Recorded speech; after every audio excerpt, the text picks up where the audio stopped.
Welcome to Call Your Hits, a Storm Riders Airsoft podcast.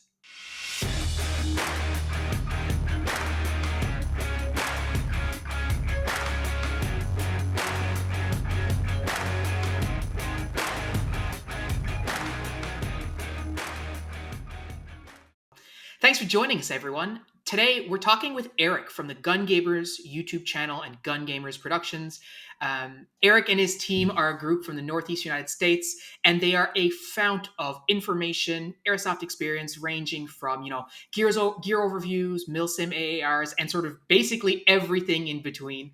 And recently, they've gone from just playing and organizing sort of local games to organizing national level events. And organizing events, for my money, is one of the best ways to help engage and sort of invigorate your community, especially if you've got a smaller local community. Strategizing on objectives, role playing, even engaging on milsims, whatever it is. All that can be super fun, but it also takes someone to organize that, and that person can be you. Right, that's the thing. And we've talked about that over the course of this year. We're going to get back into organizing events, and we'll be sharing tips with you about how you can get into planning your own events, how it's not some big scary thing. And that's why I'm so thrilled to have Eric here with us today to talk about running airsoft events, how he got into it, and how as well we can apply some of the same concepts. And how they say, you can steal ideas from people and start running our events here in Newfoundland in 2023. So Eric, thanks so much for joining us.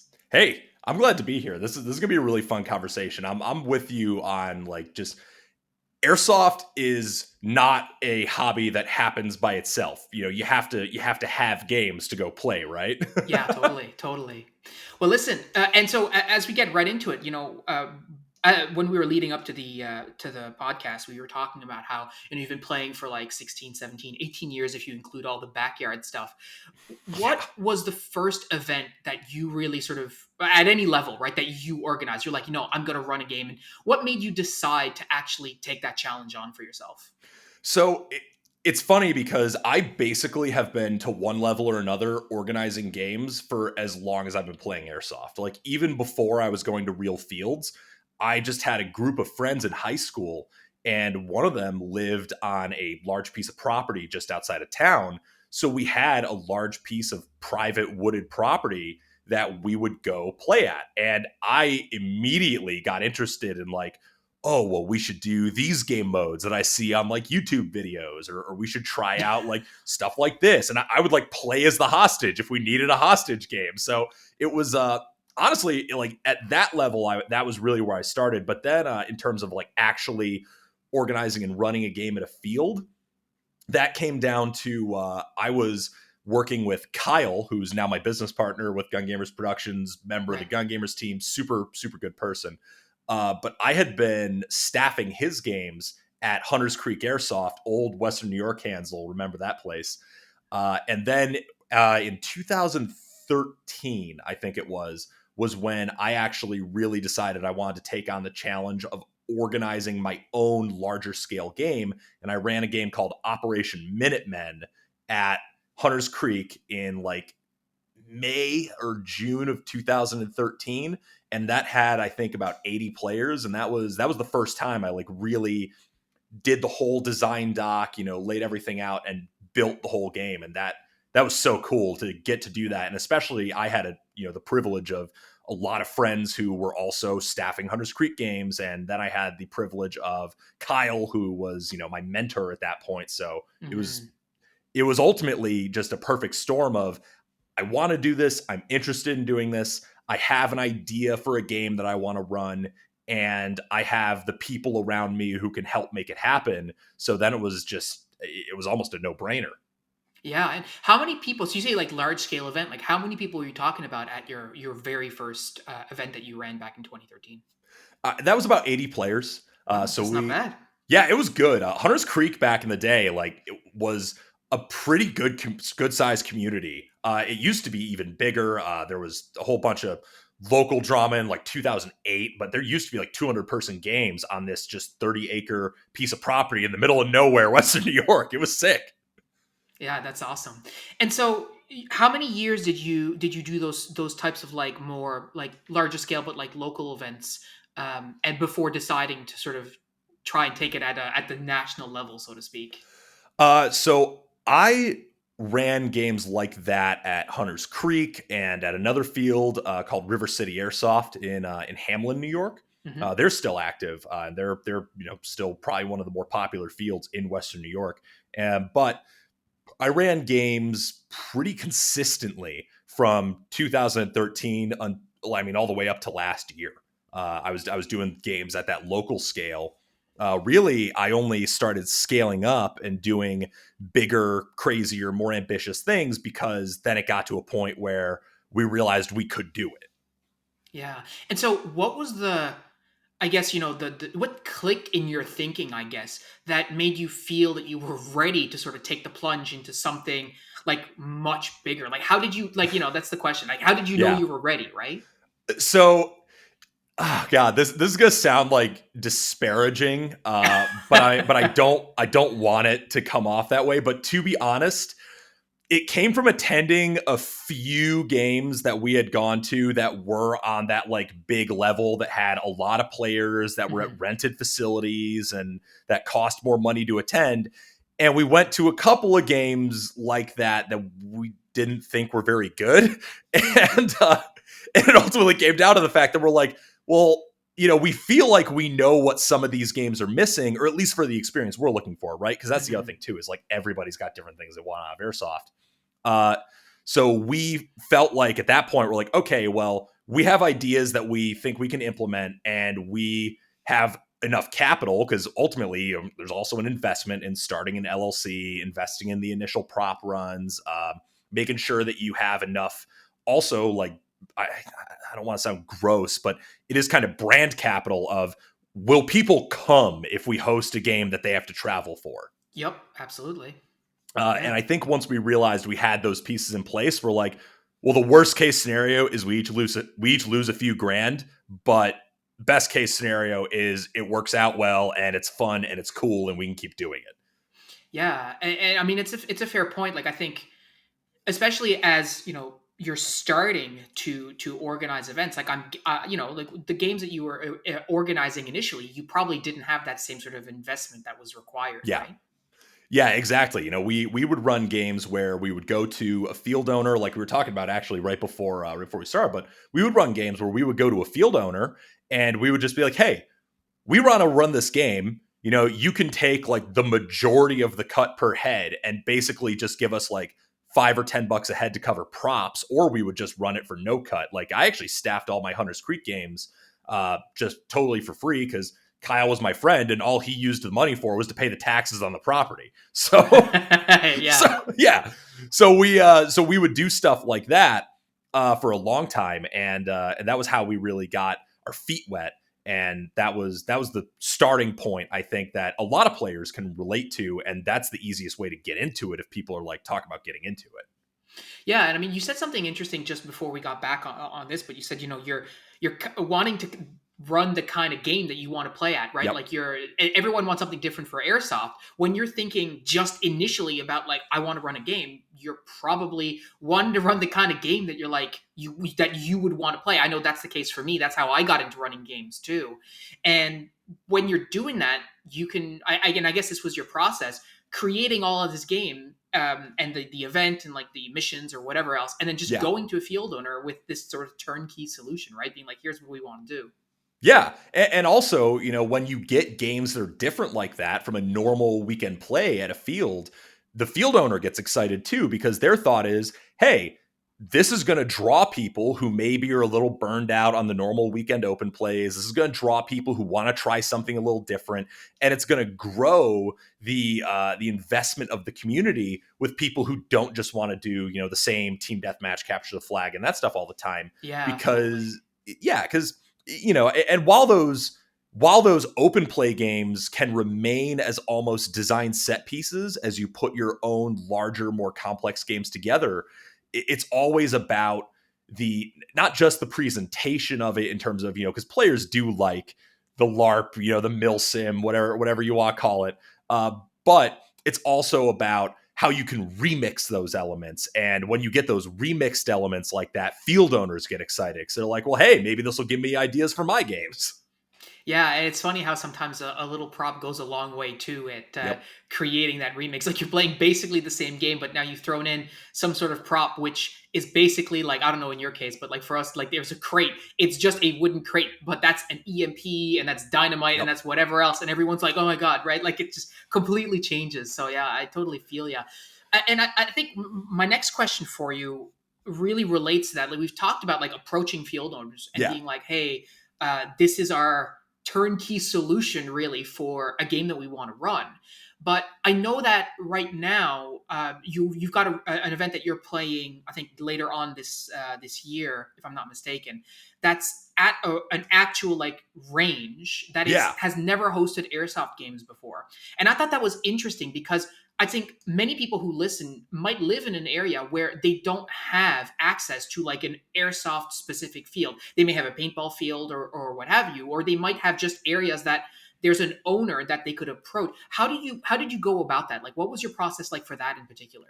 So we will say it was easier with you're referring to Ascension at Ben Franklin Range, Yeah. July 29th. Get your tickets. Obligatory Yeah, plug, right? plug it, let's go. But the process for that was pretty easy because I don't want to get in the weeds on like someone else's problems with this facility, but there had been another game that was scheduled there. So the owners were already amenable to airsoft. And we actually Gotcha. had the in because Amped Airsoft, our retail partner, knew these guys. Like they were friends with these guys. And they called Amped and said, hey, we've got this piece of property we're developing. They took it over. It used to be like an ATV off-road park, and they still host off-road events. But they called Amped and said, we want to host airsoft games here, and that can help drum up some business for our property rental. It can get people here, Hmm. and that was something that that made it very easy for us. I can tell you as well, like from talking to Josh at Milson West, who's also a good friend of ours, but he approaches a lot of venues by using his body of work as a previous like credential.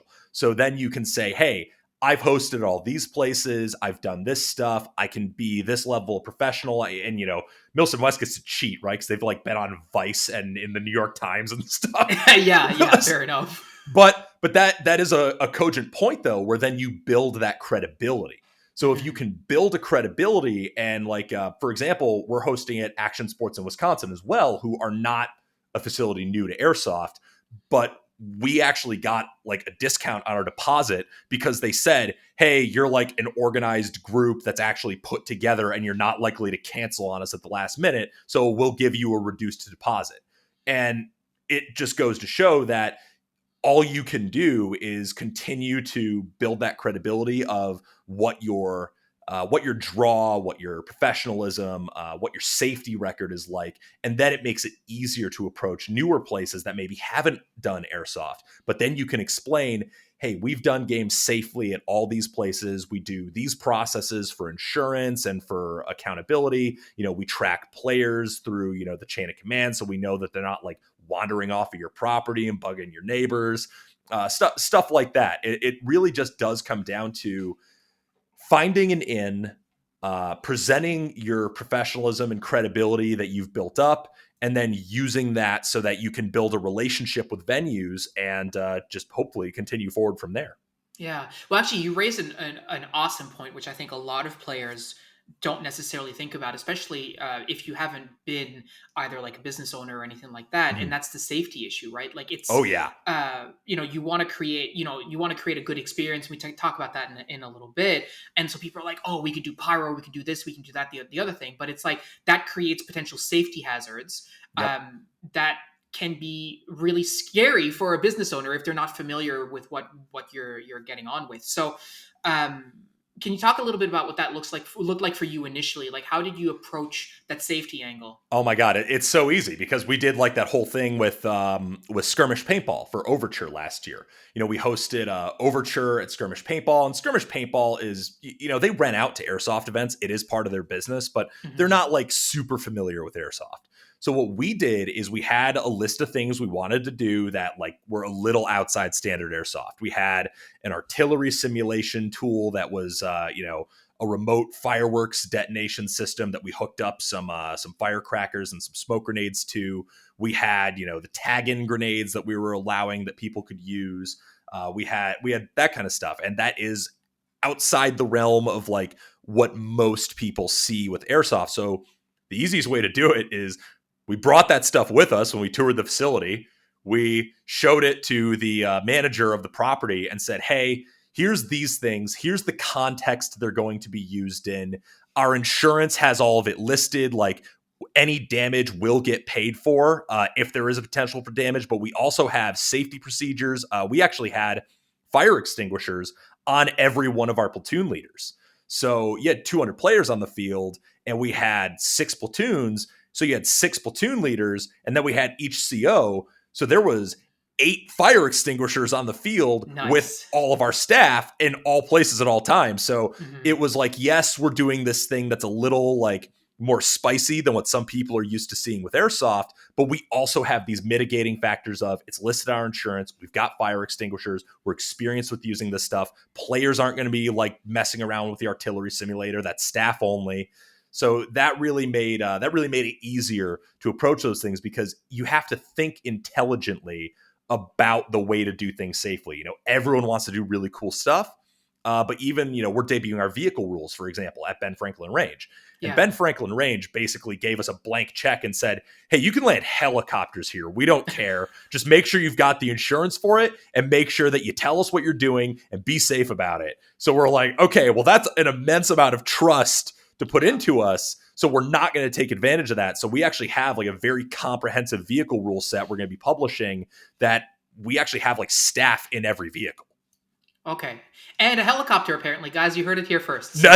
we don't have a helicopter right now. If we could get one, we'll be sure to let you know. Yeah. But I think it's such a good point, man. And like, I think when you talk about events, and especially when you're dealing with business owners, one of the key things that airsofters who are looking into getting that really need to be aware of is think from the point of view of the business owner. Yep. Right? Like, what is it that they would want to know about? Because they might not know anything about airsoft at all, right? But the only thing they care about is, okay, if someone gets hurt, am I going to get sued? And what happens if that happens, right? Like, so I think that's a really good point. Now, I'm glad to hear, as a former insurance professional, but as boring as it is, like, I'm happy to hear that that's part of your process for sure, because it helps keep people safe, right? Well, so we don't get to cheat with insurance stuff because Kyle's day job is also insurance. Well, that sort of seals that deal, right? Yeah, exactly. Get yourself a business partner who works in insurance. Boom, no problem. There you go. That's your first pro tip from Eric from Gun Gamers, is just go into business with somebody whose day job is insurance, and you'll definitely know everything you have to do for insurance. Yeah, no question. So, we've talked a little bit about the boring adult stuff of like liability and all this kind of stuff, but I'm curious for you, like, let's talk about how the game design process starts for you. So how do you approach this? Like, do you come up with, like, you look at a field and you have a cool idea for, an engagement or a mechanic that you want to try, and then build it out from there? Or do you look at a larger storyline? How does that work in your mind? It's one of those things where I almost want to say there's no hard and fast rule, because inspiration can come from anywhere. And to me, if you're running a game, you should have a key tenet of inspiration somewhere, right? I mean, maybe your inspiration is the narrative of the world that you've built, or that, the conflict that you're simulating. And then you want to say, okay, well, what aspect of that do I want to incorporate into my game design? Or maybe you have the reverse happen, where you see something and you're like, I want to run this mechanic. Mechanically, I'm very interested in playing these things out. And it becomes all about that blending of wherever you start, work with that, but then also make sure you put all of your pieces together. So for us, we actually have a standard game design document template that we use, because we want to make sure we have all of our ducks in a row, all of our pieces in place, and just know, like, hey, here's what we're running, here's how we're running it, here's the intention of the game. And that, I think, is a very important thing to recognize as well, is your intention. So for us this year, our theme has been to come up with different challenges that we want to approach from a game design standpoint. So for us, like attrition, for example, our inspiration for attrition was we really want to run a more organized long form game in the winter in the snow because nobody does that. Mm-hmm. And then we've got, Incursion, which is the game in action sports. And for Yeah. that, our challenge is we want to run a game with heavy buildings and try to make close quarters combat that feels decisive as opposed to a meat grinder by, having that controlled ammo and everything that we do with our format. And then for Ascension, the whole point of that is just how big can we make a game in a single day and, incorporate the vehicle rules and try to make a very challenging terrain-based game with the property that, Ben Franklin Range offers, which is like 1,100 acres. So for us, it's all about identifying the key unique thing that we can do and then trying to approach that challenge in a way that's going to be fun, both for us to put on because we enjoy game design for its own sake, and also for players to play. So, I mean, there's a lot to unpack there, and I have a couple of follow-on questions to that. I think the first is when you're looking at your standardized template without having to divulge any secrets or anything like that, but what are some standard things that you're always looking at when you're approaching game design? So for right now, we have the adaptation of our game format into the game that we're running. Because we do use currently, like we have the 12-hour format, issued ammo, platoon and squad based, not interaction, that's the wrong word, but platoon and squad based organization. Yeah. That is the first thing we have to figure out of who's going to be fighting, where are they going to be fighting, what are they fighting over, what methods can they use to fight, what's at their disposal. And then you get into the weeds of like a lore and a universe you're building of why they're fighting. And players get into that with like a culture aspect, and building that culture is a really cool thing for a game designer, because then you get everyone who's that much more invested, and it makes the mechanics work that much better when everyone is enjoying the presentation. Yeah, and it's funny. Like I think about the Discord and some of the guys in the US going to MilSims. Like, there's two teams. I think UFS and Cost, and like the Cost guys are like, "Yeah, we're Cost," and the UFS guys are like, "Yeah, we're UFS." Yeah, and so that's a cool dynamic. Like you take that out. I mean, everybody's friendly. Like, don't get me wrong, but like, that's a cool dynamic to have like outside of the game too. So that's pretty cool. Do you have that sort of dynamic occurring at your events as well? I mean, we're one game in until we run attrition in a few weeks. So for right now, I don't think we have like a super strong dynamic like that yet. But we do have a lot of people who are coming to attrition who went to Overture who are going on the same faction. So it's one of those things where you've got already people identifying like, hey, I want to fight for this faction. And we're working on building up the lore behind each faction so people can know a little bit more about it, because on top of airsoft, I'm also like a D&D nerd. So I like having that homebrew setting that I can feel is so cool that I built. Yeah. I'm not going to say there's like a bunch of dice on my desk right now. So whatever. I totally feel it. I feel it. Yeah. So I would actually, like a weird aside, I would actually say if you're an aspiring airsoft game designer, look at tabletop game design, because there's a lot there that can apply. And if you can get good at understanding the intersectionality of all those systems, that then applies that much better when you go into the real world, because, well, you can't really fudge dice rolls when physics works the same way everywhere. So then you can understand better how to work into those systems and understand like what your game is going to do. It's so funny that you would mention that, because, Pat, who's on the podcast and is my best friend since we were, conscious, as I like to say, he's a huge D&D player. We both are. We've played D&D our whole lives, but he's really big into GMing, running games, etc. And so at the event that we're hosting later, I'm really in charge of organizing I'm going to say hard logistics of it, and coordinating with the field manager and doing all that stuff, marketing, etc. Blah, blah, blah. But he's in charge of organizing the storyline, the role-playing elements, like what's going to happen with the NPCs, how do you get, faction with them, and what does that mean? So because last time I tried to do both, and like trying to run both of those things simultaneously it's a lot to do. It's too much, right? All I remember at some point during the day is I basically just lost my mind, and I put on a sheriff's badge and started anyways, it was wild. But so this time I'm compartmentalizing, and he's going to handle that. But again, that's I'm relying on him because I know that his D&D experience can really support designing something that is robust. And also, players never do the thing that you expect them to do Oh as a yeah. DM, right? Oh yeah. So so he can sort of work and like noodle that a little bit and try and get it all And, squared away. and that's the thing, another important skill, like, when we talk about, planning out the game design and everything, right? But no plan survives contact with airsofters. So Yeah, yeah, 100%. The other question I wanted to ask you, and especially with your event that's coming up, and Mhm. the core mechanic that you're talking about is like Northeast Winter Airsoft, right?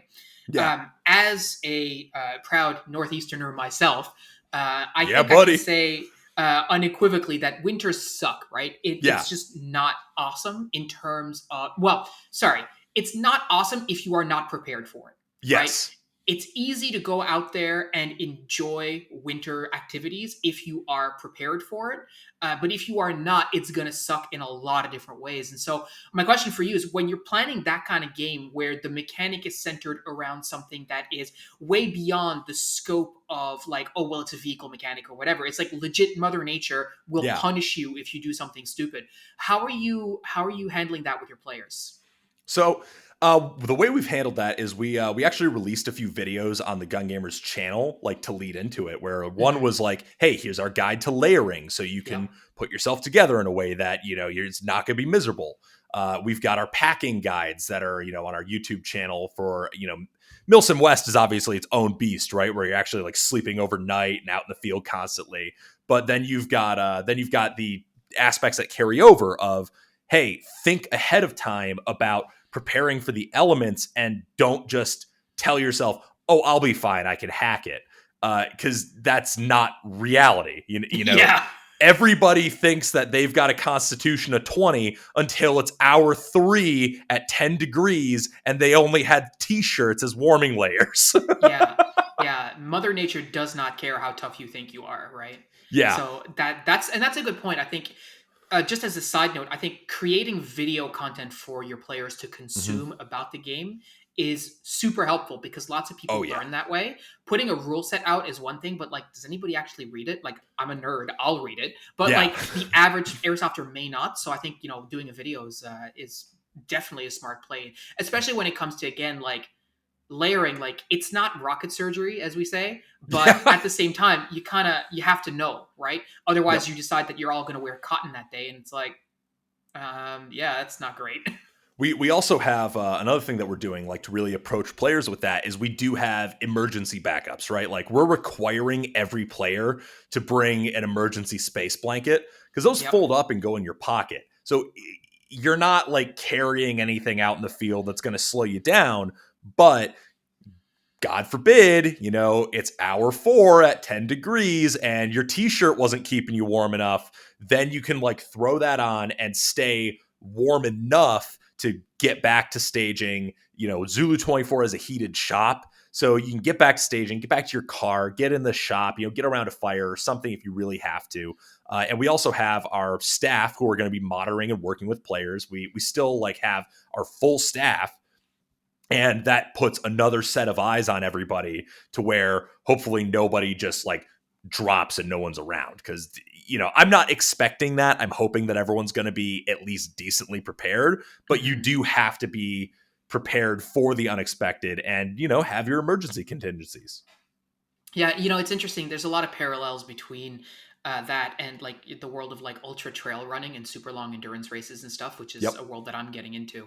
But anyways, I digress. But like going to those events, there's a safety list of things that you need to bring. Space blanket is one of them. A whistle is another, right? Like that kind of stuff. Yep. For a lot of airsofters, like those are things that, like you said, doesn't take real space or weight in your pack. But it absolutely can make the difference between being mildly uncomfortable as you sort of wander back to an aid station or the heated shop or whatever, and like getting in serious trouble, right? So Yeah. it's good to hear that too. And for those people who are listening, I think if you are designing a game that has this sort of like toughness endurance element, that's fine, but you really need to consider like what happens if a player shows up to the game and they've decided to ignore whatever well-intentioned message you put out there. Like what do you have in place to make sure that at least if you're checking their kit and being like, show me your space blanket, you have it, cool, and then you're good, right? Yeah, and that's actually something that that we borrowed from the Milsim West way of doing things. Is every like if you never been to Milsim West, like the check-in process starts before anyone goes on the field with dump out your ruck, show me you have everything that you need to make it through this game. Because Hmm. in their case, even outside of like 12 hours out in the cold, they're doing 40 hours, and who knows what weather conditions because they don't cancel for weather. Yeah. So so they're like, yeah, dump your stuff, show me you have, extra socks, sleeping gear, food, water. And that's, I think a lot of players feel like stuff like that is unnecessary. But the reality is, there's enough players out there who make it necessary. Yeah, exactly, exactly. It may not be necessary for you, but it's gonna be necessary for someone. I'd love to see the numbers on how many players get caught on, oh, I didn't have this or I didn't have that every year. Like Oh my it's God. gotta be not, it's gotta be non-negligible, right? Like it's gotta be, you know, I was at one game a few years ago where the AO was over 1,000 acres of mountainous woodland terrain, and someone's ruck was a rolling duffel bag. oh yeah, okay, Needless to say, they borrowed a ruck from somebody else and did not yeah, bring that up the mountain. yeah. Like it's so funny what they say about common sense, right? It doesn't make Yeah. any sense, right? It's not. So coming back to the game itself, I think Yeah. when you're thinking about like the engagements and stuff, one of the questions, and I've seen this happen a fair amount in my time playing, and I've seen at different events, one of the things just as a side note, I've also heard it from people going to games like, well, one side is getting completely crushed, Mhm. and so those players are just like, nah, you know what, I'm done, and then they leave, which of course makes the thing even worse because Yeah. they're down players. And there's a tendency in some ways to balance the play, right? To be like, oh well, this is no longer fun for those people, so maybe we give this other people artillery and they can clear out a whole area, and then that then they can take advantage of it. Or okay, we're going to stop. If you have a linear field, this is something that we've seen at our field before, which was so frustrating. Okay, well, we're going to stop and then we're going to swap sides and do it again, kind of deal. And it's like, whoa, wait a minute, what's happening, right? Yeah. So how do you deal with that? Like, what is your overall, firstly, your mindset on that? Like, what happens if someone gets totally crushed, and do you have a plan to sort of cope with that? So the easiest way that you can, because game balance is a necessary thing, at least in the way that even if engagements aren't 100% fair, they have to be Mhm. fun. Yeah. And that's the general rule we go by, because ultimately it's impossible to truly do a fully balanced game. You never know what skill set people are coming with. You never know how people's equipment is going to work. Sometimes doing something one way on a field is way easier than doing it the other way. So, what we use is we try to use the intersectionality of systems to make sure that even if something is inherently going to be a little bit unfair, it's at least challenging enough for both sides that the side that loses says, hey, that was a great gunfight. And the side that wins says, wow, they gave us hell.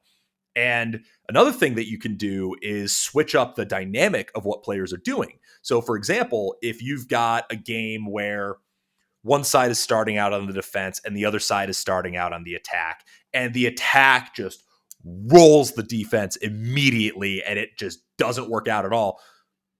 Well, what's to say that the side that was previously on defense can't mount a counter assault? That's not only like good game design of, okay, cool, now you've got like a natural way to make something happen where, okay, we're going to try to counter assault that position or like take a different position or a different route to our next position. But then you also have the element of flow where it never feels artificial, because you don't want Mhm. to have too many hard resets or stops. My rule is generally you get one. Like in the span of a long day's game, you might get one opportunity to like come down in an artificial way to make something happen. And even then, you need to make sure that you've considered everything enough that it's going to flow in a way that players feel is natural and consequential to how they've been playing. So have you done that by like assigning random missions or sort of suggesting to the chain of command that a particular course of action would be timely? Like how would you actually execute that in the context of running a game?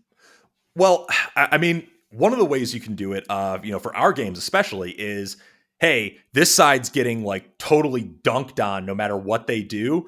Well, we control the ammo supply. So you give those people a little bit more ammo, and now all of a sudden the gunfights feel fair again. Hmm. And that alone usually solves the problem. We luckily have not wound up in that situation too much, but if we really have to, we'll just be like, hey, this side's gonna, be able to get an opportunity to get a little more ammo, or this side's gonna get a different mission where they weren't good at this thing and they wound up getting steamrolled. So now we're gonna give them a different mission that puts them in a different scenario. And it's all about just keeping it dynamic so that no one's just getting their soul crushed over and over and over again. So then it's like, okay, well, even if you lose, it was still cool because you got to do a lot of different stuff. Yeah, totally. And as the game organizer, like especially like one of the main organizers, there's a lot of different moving parts. Like, how do you keep tabs on that aspect of like, okay, well, yeah, are people like absolutely getting dunked on, but also how people are feeling? Like, player morale is a real thing. Do you rely on the chain of command to let you know whether players feeling like this is not going well for them, or how does that work?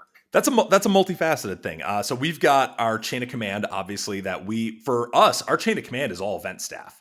Mhm. And that's something I think a lot more games should experiment with. I think for a lot of, this is going to sound like a semi-hot take. I think a lot of game designers will put people in positions when running games where those people then get competitive and say, I want to win and crush the opposition and blah, blah, blah, blah. But ultimately, that's not the job of your staff. That's the job of your players. Yeah, The hundred job of percent. your staff is to make sure that everyone who paid money to go play airsoft is having a fun day of airsoft. So then you've got it where now your event staff are going to help players coordinate the competitive aspect of things, but it's not their main focus. Their main focus is how are our players feeling about what's going on, and how can we collaborate with them to make sure that they're having fun the entire time they're doing it. And that's the best way to maintain player morale, is just to have them feel engaged with every aspect of the game so that they don't feel salty that they're just getting told what to do and getting curb stomped or railroaded. Now it's like, okay, well, we're actively involved and doing all this stuff, and our consequences that we're feeling in the gameplay are the result of our actions that we're putting forward. Yeah, and I'd say that morale piece will be doubly important when it's 10 degrees Fahrenheit and your players' toes Oh feel like yeah. they're gonna fall off or whatever. Yep. And Yeah. that's also about like just maintaining a positive attitude and interacting with your players, because I walk around the field and talk to people and like get a feel for what's going on and how people are feeling it, and just having that open line of communication, because I've seen this numerous times at not just games that I've been at, but like games that friends of mine have run. But sometimes you'll have a player who's having a really bad time with something, and just having that conversation with someone in a position of like game master authority where you can approach their concerns, discuss their concerns, react to what they're saying, or explain to them why their perspective is incomplete. That allows you to control player morale a little more, because ultimately a lot of players just want to know what the hell's going on. I was at a game where I'm just walking to the bathroom. I'm not working this game. This is just a game I'm attending. And someone comes up to me and just goes, hey, like, we've got, this whole platoon that's left. We've got like nobody left in my squad. I don't know what's going on. Like, what do you know? Like, what's going on? And I just sat there and talked to this guy for like 5 minutes and told him, like, hey, here's what we did. Here's what's going on. Here's the whole picture. Yeah, we lost that platoon, but we still have 4 other platoons. Things were Hmm. okay. And that guy just left that conversation. Again, I'm not even staff, but I was just in the position to be able to tell that guy, like, it's not as bad as you think. Calm down. Yeah, I mean, and that's so funny, man. Like, I was talking to a few people over the podcast over the last year, and like, there's one of our buddies, Sam, out in Colorado. He was saying like, man, I was really leaving the game frustrated, and I was at a point where I'm just like, I don't know what's going on and stuff, and like, really, he left the game like super salty, and then once he got context about what had happened, looking back on it, he's like, oh, that's not so bad. Yeah. right? And I think there's a piece here that you're talking about where a lot of that responsibility falls on the event staff, number one. But if your event staff aren't also your chain of command like they are in your case, then it falls on your chain of command to pass that information down. And if that's not Yep. happening, then that's where your players are losing the clearer picture. Because it's interesting, I think, that on the one hand you have players who are especially at a mil sim, right? Yeah. If you are simulating the military and you are a rank and file soldier or whatever, command doesn't owe you any explanation whatsoever, right? Presumably. Yeah. But if you are a paying customer who is there to have a good time, then the expectation is sort of different, right? Well, and it's also interesting too because then you talk to guys who've been in the military, and we have like several people who've been in the military on our payroll, staffing our games, and it's funny how much more emphasis people who've like actually been there, done that with military leadership do put on maintaining accountability and morale of their guys. So, I think there's some people who do think, oh, well, I'm leadership at a milsim, so my word is law and I don't owe anyone an explanation. But that's not milsim. Milsim is that leadership is trying to lead people who they're living with and, interacting with day in, day out that they've trained together with. So they're maintaining accountability and holding each other to standards. That's milsim. Yeah, legit. And that goes, that goes so far at helping people feel good about what they're doing. Like it's Yep. just yeah, and we've talked about this on the podcast before, and I've talked about this to a lot of different airsofters. Everybody hates the guy who goes to the field and just starts bossing people around. Oh, Right? yeah. Like that doesn't do anything, man. Just because you're shouting stuff at me, I'm not gonna do anything about it. I mean, I may, but it's gonna be because I wanted to, not because you were yelling at me, right? Well, And you always, yeah. and that's all about like leadership in general with airsoft. Like, I'll tell you right now, sometimes I am the guy where I'm on the field and like we're stuck or gridlocked in a situation, and I'll be the guy who's like, hey, can we get some guys over there? Because if we, take this route, I think we'll have a better approach. And I always maintain that you can yell orders at people if you do it with a smile on your face. Because it's clear that you're trying to do what you're trying to do, not because you think you're the shit who knows. Sorry, I don't know if we're swearing on here. All right. But not because you think you're the man who knows everything and is in charge and, you're gung-ho tactical wizard boy, but because you have an idea and you're excited about it, and a bad idea that everyone's excited about and does is better than no idea and everyone just meat grinds. Yeah, or being the guy who's shouting and barking orders from the back and not up front. Mm-hmm. So just you said something right, that tactical wizard. Can you expand on that a little? Oh God. Because I heard like apparently you need to hire this guy. This is what I've been told. Oh God. So the tactical wizard is a character that I haven't done in quite some time, but I would make videos. This is like total Gun Gamers channel lore, not anything related to game design. But I have a character that I break out every now and then.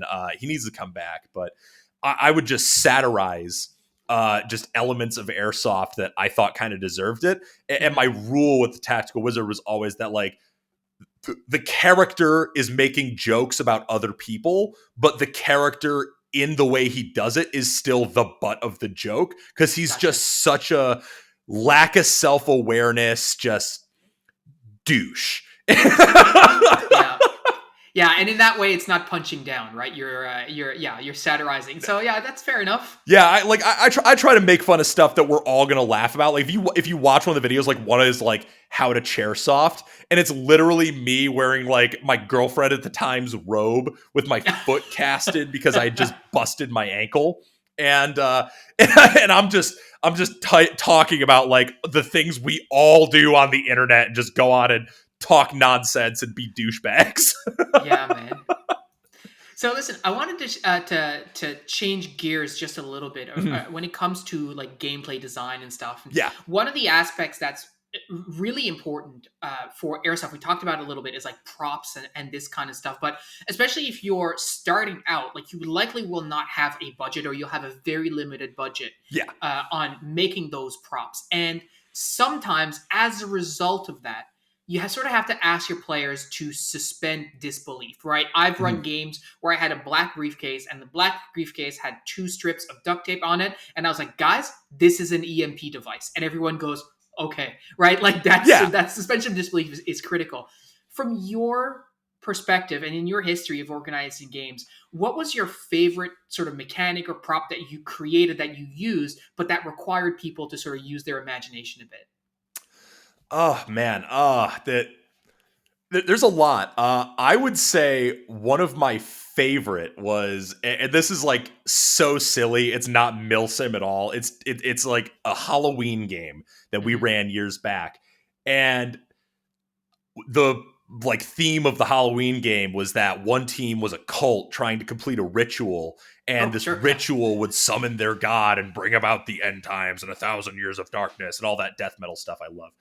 But but I actually had it where I'm like, yeah, well, you have to go here and go to this podium and read this ritual, and the ritual was literally just like 3 pages of Rings of Saturn lyrics. Oh, and if okay. they and if they got one word wrong, an admin would just shoot them. Awesome. So the idea behind the ritual is like, yeah, you have to say this ritual perfectly, or else the god gets angry and kills you. And it's like objectively a very silly thing. And players like really did have to suspend their disbelief, and it was ridiculous. But because it was fun, people were like, yeah, that's hilarious. I'll do that. Yeah, legit, man. That's so funny. Yeah, like it's those kinds of things. I think those small, like weird or unique interactions that people will remember. Yep. They'll stick in their memories, and they're gonna keep coming back. They're like, oh man, these guys ran an event and they did this crazy thing at Halloween, and they had me read death metal lyrics or whatever, and it's Yeah. like, and I got shot by an admin. I don't even know why, like, but it's like it was awesome. And so, they keep coming back. That's such a funny story, man. Yeah. Well, and that's the thing. It is ultimately like, if you really look at it on its surface, airsoft is an absurd game. We Yeah. we pretend to kill each other in ways that would be horrific if it was the real world. So sometimes what it does come down to is almost reminding people that, like, yeah, we're doing this crazy, weird, silly, LARPy thing. So the potential of what we can do if we'll use our imagination is unlimited. Hmm. And that's where Absolutely. you just have to get players involved in that, and understanding like that part of the ethos, and that really, I think, trains players to also appreciate those extra steps to dress up the game, because now they're like, well, I get it. It's a fun, silly thing, but it's fun. Yeah, and I think to boost that, players need to take themselves a little less seriously in some cases in order to be able to do that, right? Yeah, If you're not willing to have that sort of like, hey, hang on, is this going to be silly, but is it going to be fun conversation? Then you're going to end up in a situation where you're just limiting yourself from, like, yeah, absolutely, a game like Milsim West is going to be like a serious Milsim, and you want to take it of seriously, course. legit, 100%. But there's also this whole untapped, market of airsoft that could be like Star Wars events, like we Yep. talked about in the past, or more LARP role play central. I think one of your local guys was talking to about like a Tarkov game that was played again, like Yeah. all these kinds of stuff that really change the dynamic if you're willing to step out of the seriousness of just replicating something that is in the military or whatever, and really engage in the fact that it's a game, it's supposed to be fun, right? Yeah, and I think that that's something that we're going to see more of as airsoft continues to mature. Because I think, in terms of, one of my pet peeves is that everyone who organizes a game at like any level of organization wants to call it a milsim. And to me, that just shows like a lack of imagination. I'm like, dude, we have this incredible gift of these realistic looking guns that we can use in whatever setting and they'll still work. And we can build whatever fantasy. Like, why haven't we done a bank robbery game, or more post apocalyptic stuff and Western themed stuff like you see at Balahack now? Like, I think the list of genres that airsoft can expand into is nearly infinite, as long as we Mm-hmm. can, use our imagination in that way and embrace that desire for unconventional play. Yeah, totally. It's such a good point, man. Like and we've even joked, well, not joked, but we call a lot of our games like milsim adjacent because it's the only way that we can explain to certain players, like, yeah, it's it's an objective based Yeah. game, etc. Right? But you're totally right. Like, why would you limit yourself that way? And I mean, yeah, you can do. Obviously, it's got to involve guns in some way. Yeah. Otherwise, it's going to be a little Otherwise, it's not strange, airsoft anymore. right? But like I know, it's interesting. Some of the games that we have played, sort of in my history, in the woods, that were organized as sort of like random objective based games. We spent the entire day and we did not shoot a single person, Yeah. right? But because of the environment that you've created, there's so much tension, and you're going out on patrols and you don't know if you're going to be engaged. So you're being careful and you're doing all this stuff, and you hear something crack and you're like, oh my God, is that somebody? Like, all that stuff, right? And there's so much potential in there. And your point is so salient, right? Well, I think that ties into actually a question that I think it's Chas Gordon. I think that's how you pronounce that. But he asked a question in the chat, like my favorite non AMS line clause MSW. So like my favorite non milsim, and the answer is Survive Omega Desolation. Like the first Desolation that Survive Omega did. If we have like a list of event promoters that really need to come back, Survive Omega is at the top. But the first Desolation was just 40 dudes. Like, well, not Wow. dudes. I mean, there were a few girls. So 40 people, 40 players, and it was on skirmish paintball with like 400 acres of playable property. So we barely saw each other, and when we did, it was tense because that game you started with like 20 BBs.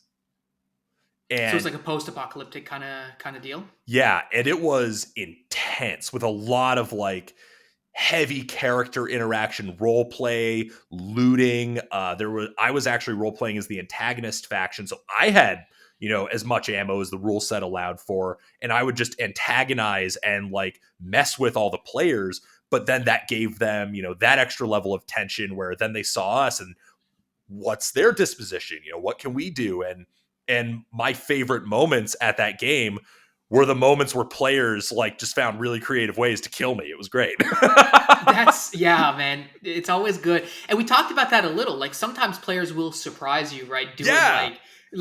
as another player, but also even as a game organizer. Like, you're gonna start getting into mechanics and things that you're gonna want to do. From your perspective as a game organizer now, what's the thing that a player has done that you were just like, what is going on here? Like, why did you think this was a good idea, or it was just completely out of left field for you? You know, the example that sticks out in my mind the most is actually probably one of the earliest examples I remember of that. It was actually at Operation Minutemen, the first game I ran at Hunters Creek. And that moment always sticks out to me because it was such a good lesson learned, where we had set up that there were, bomb props in the field, and those bomb props could get delivered to different objectives to bring them out of play to do different things. And theoretically, according to the timetable and everything that should have been happening and like what command thought was important, like one place should have been the place getting bombed, and another place was like technically not even really supposed to be in play at this point. But those players looked at like what bombing those different areas did and thought about like, hey, if we knock this out, then that gives us this advantageous position. So the Right. players determined for themselves, hey, this other objective is more important to us. And the players like told their chain of command that, and the chain of command was like, okay, cool, let's go for it.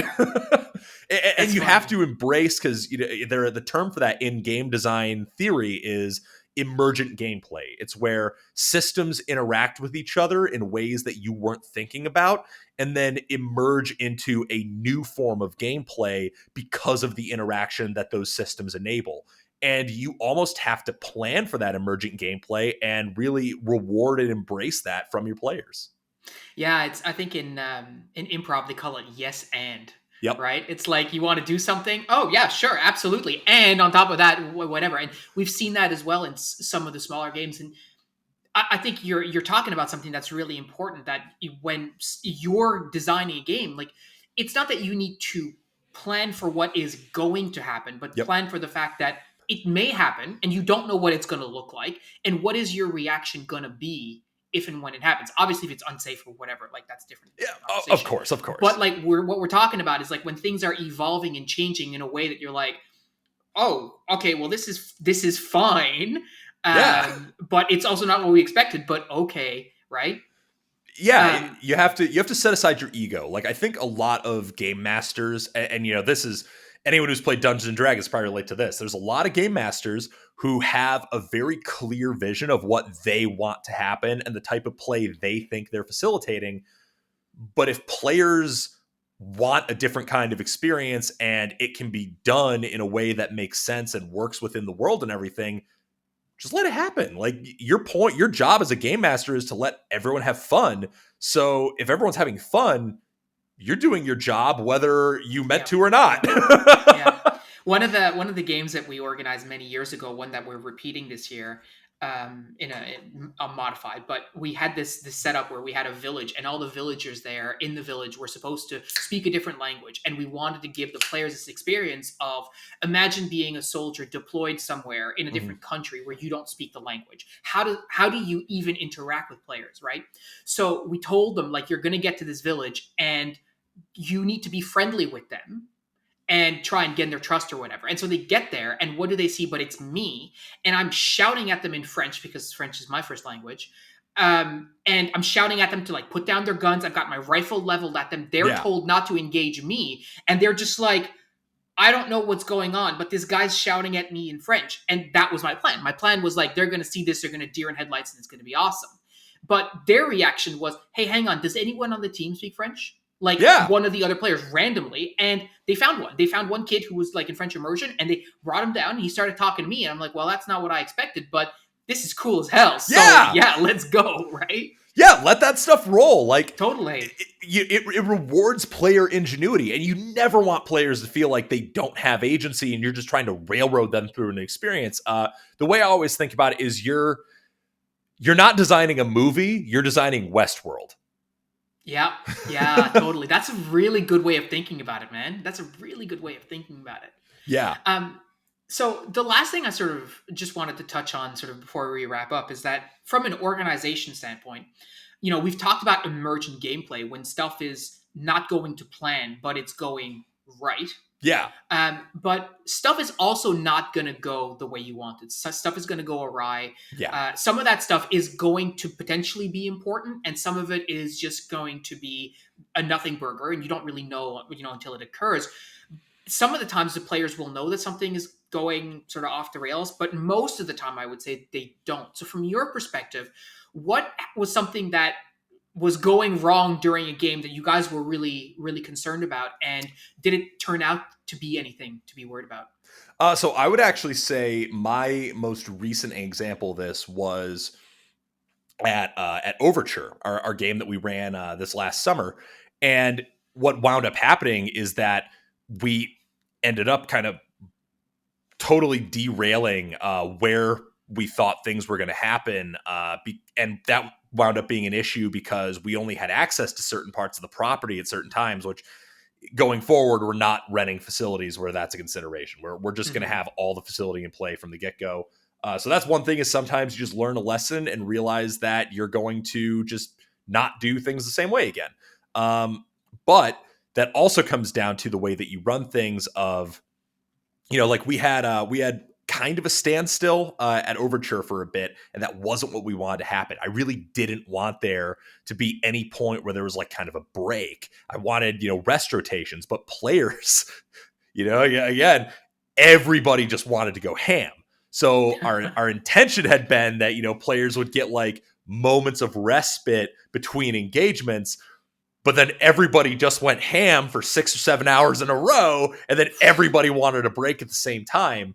Yeah. And ultimately what that came down to is coming back to, just swallow your pride and think about what your solutions are. So we wound up having a little powwow with the chain command and said, hey, how are you guys feeling? Like, what do they need right now? What can we do? How can we keep this flowing? And then we just made the determination at that point that we're like, okay, so we're just going to ditch a whole portion of the op plan.